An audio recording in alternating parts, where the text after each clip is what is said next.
Hey y'all.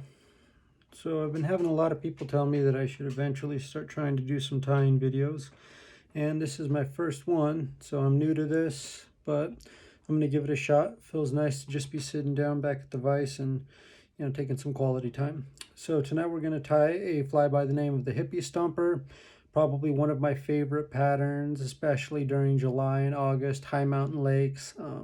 It's just a killer pattern. It's one of my favorites, made out of foam, floats like a cork, so I love it.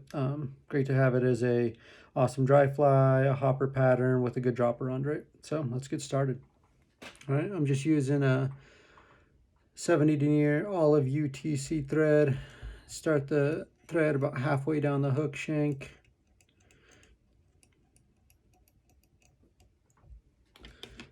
And snip off your tag end there. And then you don't have to, but what I like to do is I like to add just a little bit of super glue at the top, just because I feel like it adds a little bit more to the durability. So everybody has their own preference. I like the Loctite. And then what we're going to be using for the tailing material is just going to be just moose mane. It's something that I love.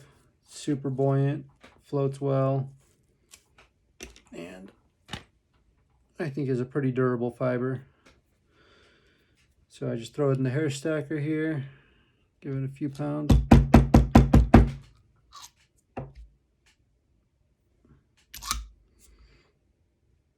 And then you got your tail. I usually like to make my tail about a shank length long. This is a Tiemco 200R. Yes, Steve, I know that this is not your favorite hook. It is also not mine, but it is your traditional kind of hopper hook that you would use, especially for longer bodied flies. So what I usually like to do is take this all the way back to that halfway point using touching wraps, and then kind of actually make this taper here. So a lot of people, they'll just kind of cut it off straight. I like this to be able to taper. So what I'm going to do is I'm going to cut this right there. And what that allows me to do is kind of have a smooth base that goes all the way down rather than that thread bump that you usually get. I want this fly to be about as smooth as you can possibly get it all the way down. Sometimes you're going to get some of those fibers that are a pain. There we go.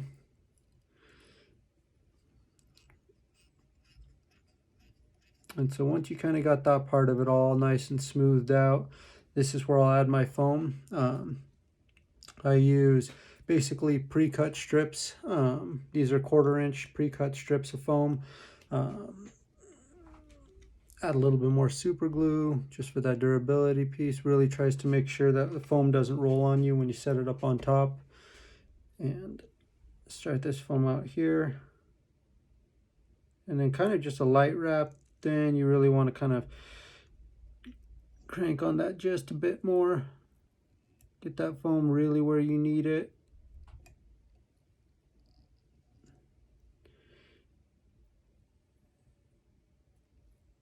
There you go. Really want that to set.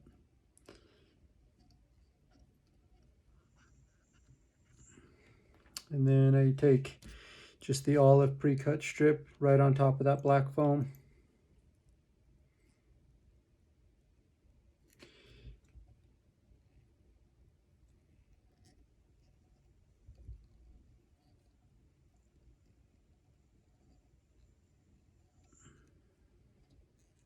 Nice thing about this pattern is it's pretty durable, very, very easy to see, and it's actually one of my favorite patterns for whenever I take my wife or even my kid out fly fishing, because I feel like it's one of those patterns that they can toss, they can see easy, it's extremely durable, and you can't beat fish rising, and they love seeing that.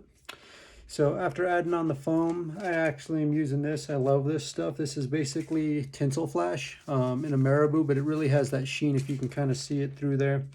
And it is by far one of my favorite colors. It's actually what's going to create the underbody for this fly. And so what I typically like to do, if I can get this package open finally. There we go. is just pull out, oh, probably a good 3, maybe 4 strands, because that'll usually get you at least half a dozen flies. And so I just cut off one long strand there. And I just start this right at that halfway point, and then wrap back up over that foam.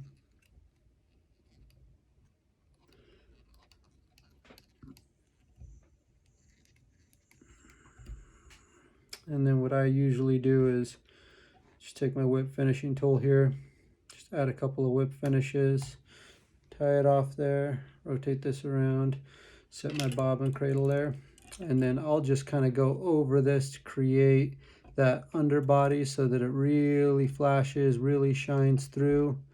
And this is something that a lot of people kind of don't like to overdo it. I personally do. I feel like these fish, especially in the summertime, are going to see this and they are just going to go absolutely nuts over this sheen on the bottom side of this fly. I feel like it's something that, especially if you're way up in the high country, and sometimes you get those windy days or fish that are looking up, but they want to see something that's going to kind of be sparkly and take off after it. And so I think personally, sparklier the better. That's even a word. But yeah, I wrapped this whole little piece of tinsel all the way back to that halfway point. Take my fly off, or off the thread off of there. Tie it off there.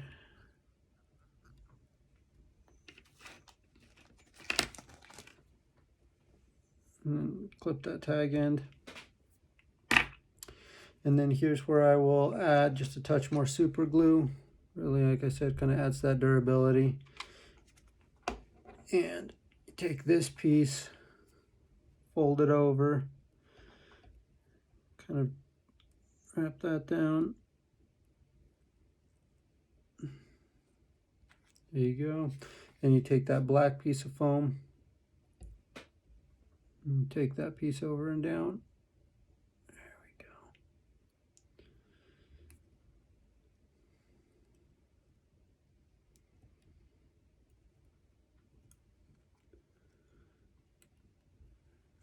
And then after that, I lift these parts back up and just the foam piece, add a touch more, or actually let's bring your thread up to just behind the hook eye.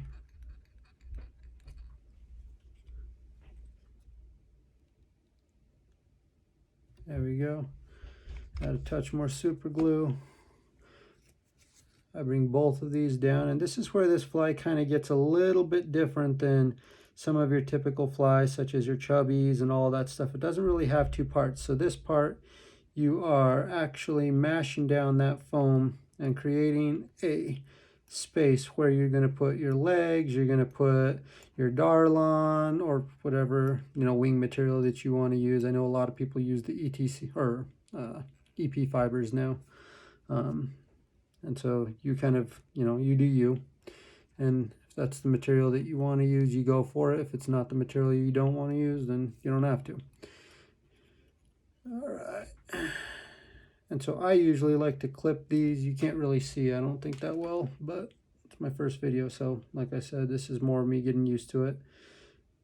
To just be on the hook eye there, take that piece off. Add some rubber legs. These are just your kind of olive and gold barred rubber legs. Something that I feel like is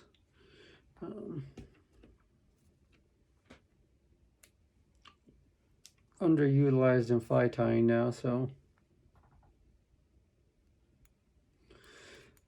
you just kind of wrap those in. I don't know if you could see it that well. But yeah, you basically just kind of lash down these rubber legs, try to make them as even as you can. There we go.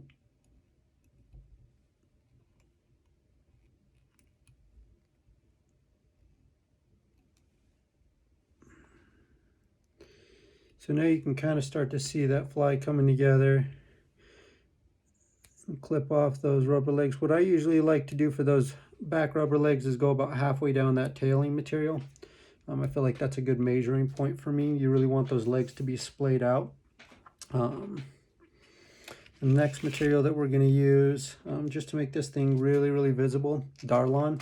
A lot of people use a lot of different things, but personally I like the way that Darlon looks. It kind of has that grayish color to it, and I really, really like that whitish gray. For some reason in low light this seems to stand out a little bit better than most other materials. I have no clue why. This kind of gray seems to stand out a little bit better than the traditional white. But it is definitely something that I feel like I have had a little bit more success with this gray, just being able to see it in low light. So I'm sticking with it. That's my story. All right. So then you basically tie this halfway down the second part of that fly. There we go. Kind of pull it to length. And what you really want with this back piece is to kind of have it really propped up a little bit. So you really want this being wrapped back to the back part of that legs and the back section of that body, so that it kind of stays propped up a little bit and is just a little bit more visible. Because when you add the next part of this fly, I think that's what really, really kind of helps to make it stand out a little bit more on the water. There we go. Maybe I'll trim that just a tad more. There we go. Okay, so then the last part of this fly is just hackle. This is actually a hackle that I bought at the tying show with my buddy Kiefer, and I do not regret it. This thing is just an amazing, I mean, I normally love the whiting hackle, but the colors on this, I think they don't intentionally sell these just because the colors may have been dyed off a little bit. But this has been just an amazing saddle for me to be able to use. And I feel like it matches most of the patterns that I'm going to tie that have the olive sort of sheen to it. So we're going to try it out. So you basically start this, you wrap it forward. There we go. Keep that hackle back and just wrap through it a few different times. And then I personally, you don't have to, but I go back through it because I think it not only adds to the buoyancy, but on the bottom part of this fly, you're going to notice that this hackle actually creates a pretty dark patch that I think really helps this fly to kind of have a little bit more, kind of stands out a little bit more having that dark patch on the bottom half of this fly compared to that really shiny olive tinsel that we added. So we'll cut that piece off, and then this is where I'll kind of trim up around the hook eye. Then I'll pull this front part back after capturing that. There we go.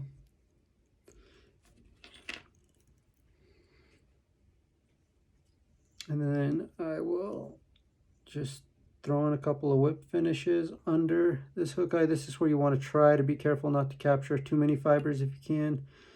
Not always the easiest thing, much easier said than done, but if you can prevent it, definitely try to make sure that you're not capturing too many fibers. One whip finish. Let's see if I can get in another one under there. Perfect. Two.